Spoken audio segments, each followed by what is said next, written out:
আমরা যখন বাংলা সিনেমা দেখি এবং বাংলা নাটক দেখি তো সেটার মধ্যে কিন্তু বিস্তর ফারাক আমরা লক্ষ্য করতে পারি।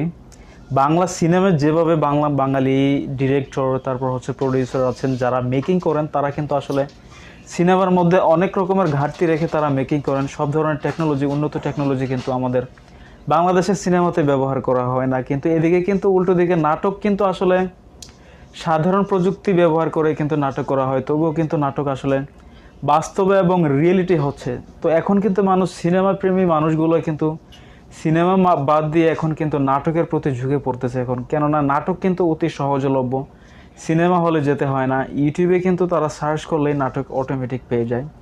আর সিনেমা কিন্তু এখন আসলে ওই আগের মতো কিন্তু আর ওইরকম বাজার দখল করতে পারেনি বাংলাদেশের সিনেমা। এখন সিনেমার মান নিয়ে কিন্তু মানুষের প্রশ্ন উঠতেছে বিভিন্ন সময়।